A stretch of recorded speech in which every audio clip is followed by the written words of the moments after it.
Alhamdulillah, KTT ke-43 ASEAN dan KTT lainnya telah terlaksana dengan baik dan lancar, dan walaupun di tengah situasi yang sulit, keketuaan Indonesia menghasilkan banyak hal sebagai upaya menjaga perdamaian, menjaga stabilitas, dan menjaga kemakmuran kawasan.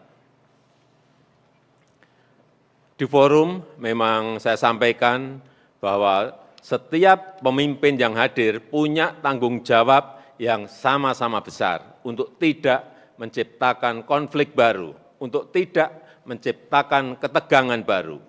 Dan di saat yang sama kita juga punya tanggung jawab untuk menurunkan tensi yang panas, untuk mencairkan suasana yang beku, untuk menciptakan ruang dialog. Saya pastikan dunia ini akan hancur jika konflik dan ketegangan di suatu tempat dibawa dan dijadikan tarik-menarik di tempat lain. Jika kita tidak mampu mengelola perbedaan, kita akan hancur.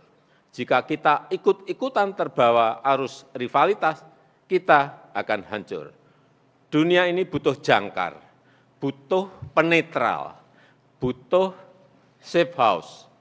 Dan saya bisa pastikan bahwa sampai saat ini ASEAN telah berada pada track yang benar untuk bisa menjalankan peran tersebut, menjadi kontributor stabilitas dan perdamaian, serta menjadi epicentrum of growth. Setelah melalui proses yang panjang dan sulit, akhirnya kita berhasil mensepakati EAS Leaders Joint Statement mengenai epicentrum of growth. Sekali lagi, ini bukan proses yang mudah, tarik-menarik geopolitik yang sangat kental, mengingatkan saya seperti saat G20 di Bali. Tapi alhamdulillah konsensus tercapai.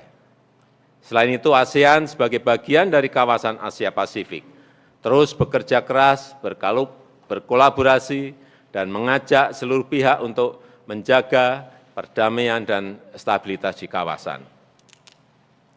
Indonesia dan ASEAN juga terus mensuarakan kepentingan negara-negara Pasifik, kepentingan negara berkembang, termasuk hak untuk mensejahterakan rakyatnya melalui hilirisasi industri.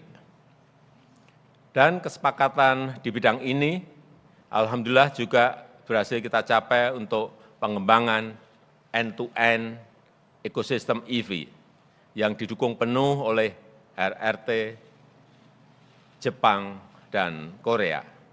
Terakhir, terkait Myanmar, ASEAN akan terus melanjutkan upaya Indonesia melalui keketuaannya telah menyampaikan 5 langkah ASEAN untuk membantu Myanmar. Salah satunya melalui pembentukan mekanisme Troika. In the forum, I did in fact state that every leader present have an equally big responsibility to not create new conflicts, to not create new tensions, and at the same time, we also have responsibility to lower heated tensions, to soften frozen situations, to create space for dialogue. I can guarantee you, if we are not able to manage differences, we will destroy. If we join the currents of rivalry, we will be destroyed. This world needs a safe house, and ASEAN is on the track to be able to perform those roles. And after going through difficult process, we finally agreed the EAS Leaders Joint Statement on Epicentrum of Growth. Indonesia and ASEAN also continue to voice the interests of Pacific countries the interest of developing countries, including right to bring prosperity to their people, and undertake industrial downstreaming. Thank you.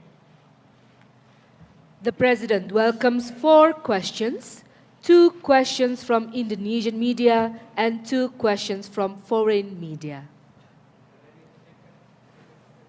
We will now give the floor to the first question.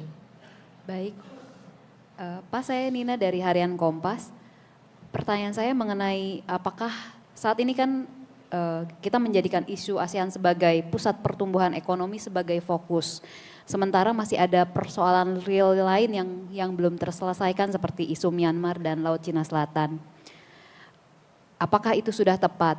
Kemudian apakah juga negara-negara mitra memahami kebutuhan ASEAN untuk memprioritaskan kerjasama ekonomi atau mereka tetap mendorong agenda masing-masing? Dan juga mengenai Bapak bilang bahwa bagaimana kita mengharapkan para pemimpin ASEAN dan negara-negara mitra itu tidak menciptakan ketegangan baru dan menurunkan tensi.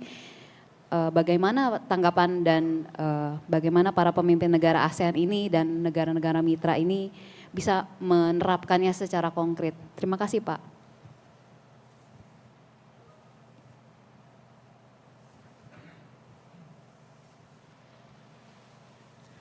We now give the floor to the second question.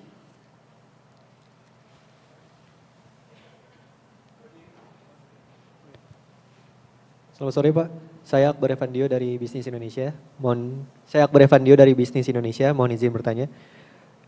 Terkait dari komitmen yang dihasilkan dari KTT ASEAN kali ini, kira-kira apa yang akan dibawa oleh Indonesia di KTT G20 India mendatang? Serta sebenarnya apa sih manfaat yang konkret yang bisa dirasakan oleh masyarakat terkait dengan penyelenggaraan KTT ini? Terima kasih. Now we give the floor to the third question.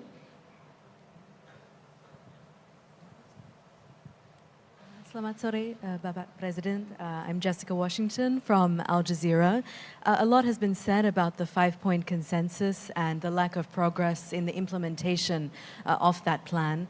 Do you feel that that reflects on the effectiveness of ASEAN as a whole? It's not only the responsibility of the authorities in Myanmar, but ASEAN as a bloc? And do you feel that perhaps this lack of progress reflects poorly on the relevance of ASEAN? Thank you.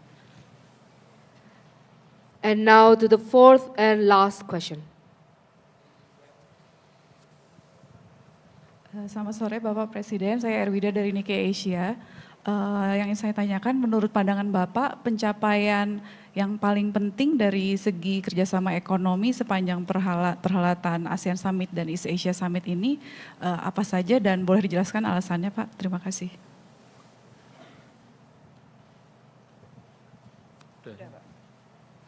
Ada yang pertama Pak ya?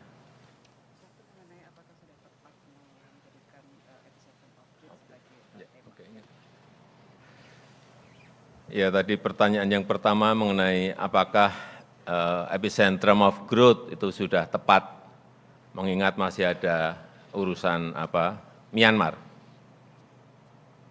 Tepat, sangat tepat, karena di tengah rivalitas dan ketegangan geopolitik, dunia ini butuh poros agar tetap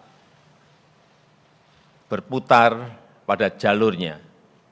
Dan ASEAN punya potensi besar untuk itu. Karena pertumbuhan kita, growth di ASEAN di atas rata-rata dunia. Bonus demografi juga ada. Stabilitas politik juga terjaga. Dan saya melihat menjadi tugas Indonesia bersama negara ASEAN lainnya memastikan bahwa seperti saya sampaikan, kapal ASEAN harus terus berlayar.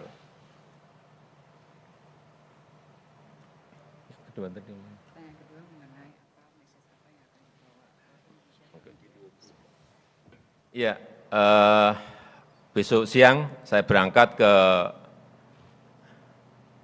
G20 Summit di India. dan komitmen apa yang akan kita bawa ke sana. Menurut saya, stabilitas dan perdamaian adalah kunci kemakmuran, bahwa dunia membutuhkan safe house, bahwa kolaborasi dan kerjasama itu harus diutamakan. Dan Indonesia akan terus menyuarakan kepentingan negara berkembang terkait inklusivitas dan hak-hak untuk mensejahterakan rakyatnya, termasuk di dalamnya adalah industrial downstreaming, hilirisasi industri. Dan terkait dengan Myanmar, apakah efektivitas ASEAN itu ada? Karena ada yang menyampaikan tidak ada kemajuan. Perlu saya sampaikan bahwa ASEAN akan terus melanjutkan, sepakat untuk terus melanjutkan upayanya, dan kita dalam keketuaan Indonesia telah dilakukan 145 engagement dengan 70 stakeholders, dan kita melihat sudah mulai muncul trust di antara para stakeholder. Ini akan kita lanjutkan. Memang untuk menciptakan perdamaian selalu butuh waktu yang panjang, tapi tidak apa, kita harus terus melakukan, kita harus terus berjuang. Dan ASEAN tidak akan tersandra oleh isu Myanmar. Kapal ASEAN harus terus melaju untuk mewujudkan perdamaian, mewujudkan stabilitas, mewujudkan kemakmuran.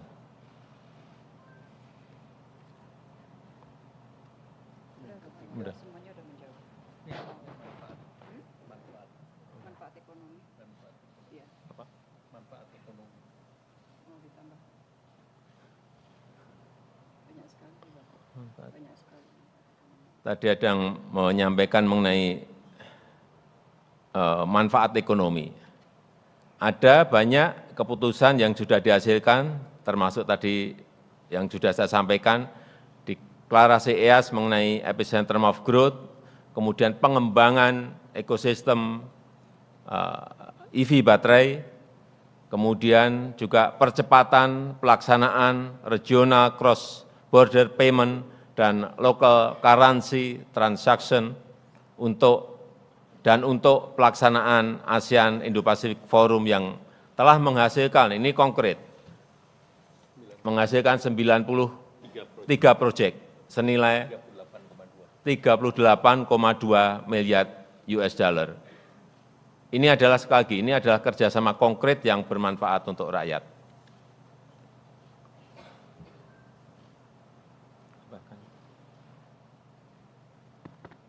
Bapak Presiden, teman-teman media, saya hanya ingin menambahkan beberapa hal dari capaian-capaian bidang ekonomi.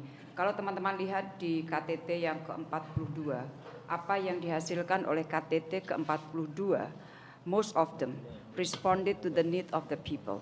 Misalnya mengenai masalah proteksi migrant workers, kemudian proteksi APK, membuat jejaring desa, kemudian One Health Initiative. Kemudian yang disampaikan Bapak Presiden tadi adalah membangun ekosistem EV di antara ASEAN. Dan di KTT 43 ini apa yang sudah disepakati ASEAN di KTT 42 kemudian diterjemahkan dengan kerjasama dengan para mitra kita. Makanya di APT ASEAN Plus 3 muncul kerjasama antara ASEAN and Plus 3 ROK Japan China mengenai pembangunan ekosistem EV. Dan masih banyak lagi, antara lain adalah selama keketuaan Indonesia, pilar-pilar yang dapat mendukung epicentrum of growth diperkuat semuanya. Misalnya ketahanan pangan, ketahanan energi, kesehatan, dan tadi Bapak Presiden sudah mengatakan mengenai masalah keuangan. Yang kedua yang ingin saya tambahkan dari apa yang disampaikan Bapak Presiden tadi, ada pertanyaan mengenai masalah apakah pada saat Bapak menyampaikan mengenai pentingnya kita menjadi bagian dari upaya menciptakan stabilitas dan keamanan perdamaian, Bapak Presiden di dalam pidatonya menyampaikan bahwa semua dari kita menyampaikan pentingnya perdamaian dan stabilitas. Yang diperlukan adalah bahwa kita betul-betul melakukan apa yang kita inginkan. Karena setiap orang mengatakan begitu berarti bahwa kita semua menginginkan itu. Sekarang tinggal bagaimana kita mencapai apa yang kita inginkan. Jadi itulah yang disampaikan Bapak Presiden, dan sebagai ilustrasi atau informasi bagi teman-teman, kalau di Bali sebelum kita memulai KTT, dokumen negosiasi terhadap deklarasi sudah bisa dibungkus. Di sini tadi 5 menit sebelum EAS dimulai, kita baru bisa menyelesaikan semuanya. Dan sekali lagi di tengah perbedaan yang tajam, yang lebar, masih ada harapan, masih ada optimisme untuk bekerja sama. Dan deklarasi yang dihasilkan sekali lagi mengenai epicentrum of growth yang manfaatnya adalah untuk ratusan juta orang di Asia Tenggara dan beyond. Terima kasih. Terima kasih, izin Pak Presiden. Jadi yang salah satu juga yang menjadi andalan daripada epicentrum of growth itu adalah Digital Economy Framework Agreement. Jadi ini adalah master plan yang dibuat di kepemimpinan Indonesia, di mana Digital Economy Framework Agreement itu mencakup sebuah perjanjian yang sangat dalam mengenai digitalisasi, termasuk digital talent, kemudian digital ID, cyber security, retraining, reskilling, infrastruktur, interoperability di ASEAN. Kalau tanpa ini ekonomi digital di ASEAN diperkirakan tahun 2030 adalah 1 triliun. Nah ini bisa meningkat menjadi 2 triliun. Nah target perjanjian ini diharapkan akan diselesaikan di tahun 2025 dan draftingnya sudah disiapkan dan Thailand bertugas untuk mengikuti ini sampai 2025. Kemudian terkait dengan ketahanan energi, dikaitan dengan renewable energy, salah satu yang juga dijadikan Leaders Declaration adalah interkonektivitas daripada energi. Di dalamnya kita memperkuat Trans-ASEAN Power Grid. Kemudian yang terkait dengan di sektor keuangan, kita punya Chiang Mai Initiative, sekarang ada 240 billion melalui ADB, ini akan diperbaiki mekanismenya, karena mekanismenya lebih tidak sederhana dibandingkan IMF. Jadi itu menjadi PR ke depan. Demikian, terima kasih. Thank you, Excellency. The press conference is now concluded. The President of the Republic of Indonesia will leave the room.